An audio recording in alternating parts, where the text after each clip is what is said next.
یہ بھی بتائیے گا کہ نگران حکومت کی مدت کے حوالے سے بل کا نہ تو ایجنڈا جاری ہوا وقت پر اور نہ ہی اراکین کو اس کا مسودہ دیا گیا، پھر کیسے ہوں گے الیکشن وقت پر؟ کیا کچھ پتہ ہی نہیں چل رہا کہ نگران حکومت کی مدت کے متعلق کیا فیصلے ہو رہے ہیں، کیسے ہو رہے ہیں، کیا معاملہ ہے؟ سب کہہ رہے ہیں کہ وقت پر ہونے چاہیے، وزیر اعظم تو کہہ رہے ہیں کہ نئی حلقہ بندیوں کے مطابق ہی ہونے چاہیے، لیکن کیسے پھر وقت پر ہوگا؟ اس کے لیے تو ٹائم ہے کہ اگر اسمبلی اپنا ٹائم پورا کرتے ہیں تو 3 مہینے، اگر اسمبلی کو توڑا جاتا ہے تو اس کے لیے 90 دن کا ٹائم ہے، یہ تو آئین میں لکھا ہے۔ اور میں آپ کو یہ کہہ رہا ہوں کہ جو یہ نام لیا جا رہے ہیں مارکیٹ میں، اس میں سے کوئی بھی وزیر اعظم نہیں بنے گا۔ آپ دیکھ لینا، میرے بات کو اس تاریخ کو آپ یاد رکھیے۔ اچھا سر، پھر یہ نام آ کیوں رہے ہیں؟ نام چل رہے ہیں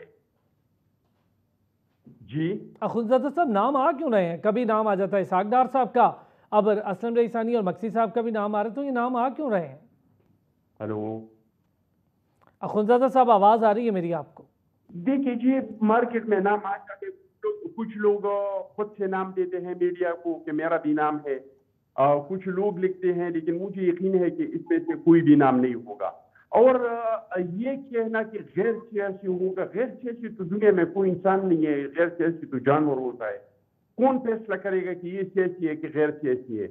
یہ تو کوئی فیصلہ نہیں کر سکتے، لیکن آئین کے مطابق یہ ہے کہ جب وزیر اعظم اور اپوزیشن لیڈر یہ متفق ہو جائے اور متفقہ طور پہ جو نام دے گا وہ جو ہے وہ اس ملک کا نگران وزیر اعظم ہوگا۔ اخوندزادہ صاحب، غیر سیاسی سے مراد ٹیکنوکریٹ تو ہو سکتا ہے نا؟ وزیر اعلیٰ اور وزیر اعظم ہے جس پہ لوگوں نے اعتراض نہیں کیا ہے۔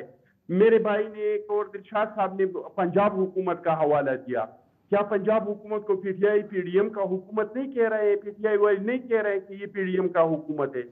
اعتراض تو سیاست میں ہوتے رہتے ہیں، لیکن آئین نے بس وہی لکھا ہے کہ اپوزیشن لیڈر اور وزیر اعظم یہ دونوں متفق ہو جائے جس نام پہ، وہ اس ملک کا نگران وزیر اعظم ہوگا، اور ایسا ہی ہوگا انشاءاللہ تعالی۔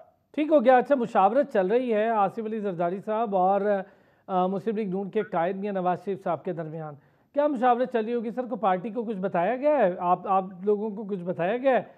پارٹی کے سینئر لوگ ہیں کہ کچھ نام ہیں جو کوئی مشاورت بھی ہوئی ہے پارٹی کے اندر بھی کچھ ناموں پر؟ دیکھیے جن ناموں کا تو مجھے نہیں پتا۔ جن چیز پہ ہماری پارٹی میں مشاورت ہوا ہے، نمبر 1 یہ کہ اسمبلیوں کو کب توڑنا چاہیے یا قائم پورا کرنا چاہیے۔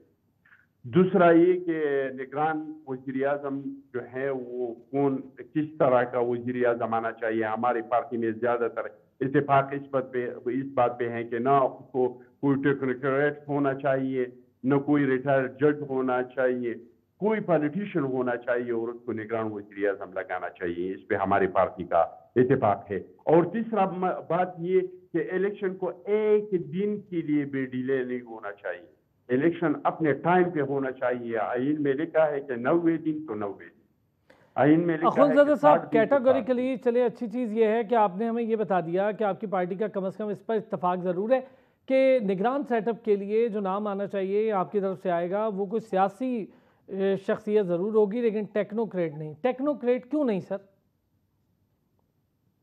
دیکھیے جی، ہم نے ٹیکنوکریٹوں کو آزمایا ہے، ہم نے ڈکٹیٹروں کو آزمایا ہے، ہم نے ہر طرح کا ججوں کو آزمایا ہے، ہم نے ہر طرح کی تجربے کی ہیں۔ اگر اس ملک کو کسی نے ڈیلیور کیا ہے تو وہ جمہوریت نے کیا ہے اور وہ پالیٹیشین نے کیا ہے۔ تو ہم چاہتے ہیں کہ ہر ایک دنیا میں ہر ایک کا سیاسی تربیت ہے۔ جس طرح مجھے آپ ہائی کورٹ میں بٹھا دی تو میں تو فیصلے نہیں دے سکتا ہوں، مجھے ان کر کے کرسی پہ بٹھا دی وہ کام تو میں نہیں کر سکتا ہوں۔ دنیا میں ہر ایک کا سیاسی تربیت ہے، انجینئر کا انجینئرنگ کا کام ہے اور ڈاکٹر کا ڈاکٹری کا کام ہے۔ اس طرح یہ کام سیاستدانوں کا ہے، تو سیاستدان کو نگران وزیر اعظم بنانا چاہیے۔ میں سمجھتا ہوں کہ کوئی سیزن پالیٹیشین ہو اور ایسا شخصیت بھی ہو کسی پارٹی کا ممبر، کیبنٹ ممبر نہیں ہونا چاہیے جس طرح کے مارکیٹ میں نام چل رہے تھے کہ اسحاق ڈار صاحب یا ہمارا خورشید شاہ صاحب ہو جائے یا مراد علی شاہ صاحب ہو جائے، اس طرح کا کوئی شخصیت نہیں۔ لیکن اگر کوئی سیزن پالیٹیشین ہو، اپنا سیاہ پھٹک صاحب جاتی جس کی شخصیت پہ کوئی انگلی نہیں اٹھا سکتے ہیں، اس طرح ہمارے پالیٹیشین میں بہت سارے کریکٹر ایسے ہیں، ایسے نام ہے کہ اس پہ کوئی انگلی نہیں اٹھا سکتے ہیں، ان کی زندگی، ان کا جدوجہد گواہ ہے۔ یہ غیر جانبدار اخوندزادہ صاحب، پھر بھی سیاست کے حوالے سے کوئی نہ کوئی، دیکھیں غیر جانبدار کی آپ بات کر رہے ہیں نا، تو غیر جانبدار سیاستدان کیا ہو سکتا ہے؟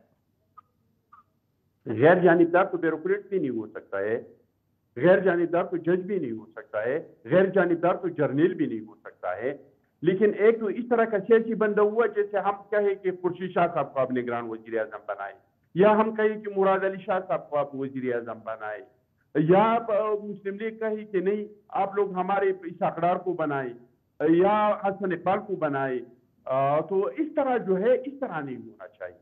باقی ہمارے سیاستدانوں میں بہت اچھے اچھے نام ہے، ان کا بہت اچھی کارکردگی ہے، کوئی اس پہ یہ انگلی نہیں اٹھا سکتے کہ یہ کسی ایک پارٹی کی طرف آئین کو چھوڑے گا یا اچھا قانون کو یہ چھوڑے گا بتائیں یا اخوندزادہ صاحب، چلے آج موقع مل ہی رہا ہے، یہ بات ہو ہی رہی ہے، تو یہ بھی بتا دیں کہ کیوں ٹیکنوکریٹ پر بھروسہ نہیں کیا جا رہا؟ ایک اسپیسیفک چیز جاننا چاہ رہا ہوں، بھروسہ کیوں نہیں کیا جا رہا کسی ٹیکنوکریٹ کے نام پر، اور کیوں یہ کہا جا رہا ہے کہ کوئی سیاسی شخصیت ہو؟ میں آپ سے ایک بات پوچھوں، کیا آپ اپنے کیس لڑنے کے لیے کوئی ڈاکٹر کو ہائر کریں گے؟ آپ کسی ڈاکٹر کو اپنا کیس دیں گے کہ آپ ہائی کورٹ جا کے میرا کیس لڑیں؟ مجھے آپ یہ بتائیں کہ آپ کا خدا نخواستہ کوئی اپینڈکس کا آپریشن ہو تو آپ کسی وکیل سے کروائیں گے؟ بھائی میں نے آپ کو بتا دیا دنیا میں ہر ایک کا سیاسی تربیت ہے، مجھے ٹیکنوکریٹس پہ یقین ہے لیکن اس کے اپنی فیلڈ پہ یقین ہے، مجھے بیوروکریٹس پہ یقین ہے لیکن اپنے فیلڈ پہ ہے، مجھے کسی جرنیل پہ یقین ہے لیکن اس کے اپنے کام پہ ہے۔ میں اس پہ اعتماد نہیں کر سکتا ہوں کہ جس چیز میں آپ کا سیاسی تربیت نہیں ہے اور آپ اس کام کو کرنا چاہے تو میں نہیں سمجھتا ہوں۔ آپ پاکستان کا تاریخ اٹھا کے دیکھ لیں، ہم نے سب کو آزما لیا ہے، ہم نے کس کو نہیں آزمایا؟ کیا ہم نے ڈکٹیٹروں کو نہیں آزمایا؟ کیا ہم نے ٹیکنوکریٹسوں کو نہیں آزمایا؟ کیا ہم نے ہائیبریڈوں کو نہیں آزمایا؟ اگر کوئی بندہ کرکٹ اچھی طریقے سے کھیل سکتا ہے، کوئی کرکٹ ٹیم کا اچھا کپتان بن سکتا ہے، تو اس کا مطلب یہ نہیں ہے کہ کسی کیبنٹ کا بھی اچھا سربراہ بن سکتا ہے۔ اچھا جی اخوندزادہ صاحب یہ بتائیں، نئی حلقہ بندیاں، نئی حلقہ بندیوں پر آپ کا کیا سٹینڈ ہے سر؟ نئی حلقہ بندیاں اور مردم شماری والے معاملے پر آپ کا کیا سٹینڈ ہے؟ آپ کی الہی جماعت ایم کیو ایم پاکستان جو ہے، پی ڈی ایم کی الہی جماعت، اس نے تو اس پر بہت زیادہ اسٹانس بھی ہے اس کا اسٹرانگ، اور اس پر انہوں نے سٹینڈ بھی لے رکھا ہے کہ الیکشن اب ہونے والا جو ہے وہ نئی حلقہ بندیوں پر ہو، اور وزیر اعظم نے بھی اب تو کہہ دیا ہے کہ نئی حلقہ بندیوں کے ساتھ ہی ہمیں انتخابات میں جانا چاہیے، تو پھر ٹائم پر کیسے ہو جائیں گے؟ 90 روز کے اندر یہ معاملہ ہوتا تو نہیں دکھائی دیتا نئی حلقہ بندیوں کا۔ اگر اس میں کوئی قانونی پیچیدگیاں نہیں ہو، میں تو سمجھتا ہوں کہ اس میں بل کا بھی مسئلہ آئے گا۔ پچھلی بار جو ہوا تھا تو وہاں پہ تو 2/3 میجارٹی تھا، بل پاس کر سکتے تھے۔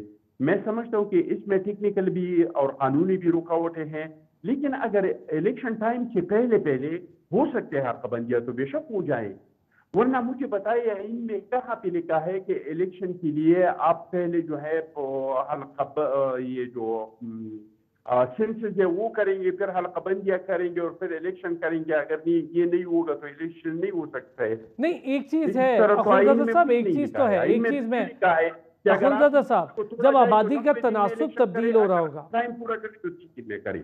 اچھا اخوندزادہ صاحب، جب آبادی کا تناسب تبدیل ہو رہا ہے، سال کے سال جب ہم دیکھتے ہیں، ایئر آن ایئر بیسس کی میں بات کر رہا ہوں، آبادی کا تناسب تبدیل ہو رہا ہے، ووٹ کا تناسب تبدیل ہو رہا ہے، تو obviously حلقہ بندیاں تو کرنی پڑتی ہیں نا؟ بالکل کرنی پڑتی ہے اور یہ کرنا چاہیے تھا، لیکن یہ بدقسمتی سے جو پچھلا حکومت تھا انہوں نے تو انتقام کے علاوہ کچھ نہیں کیا۔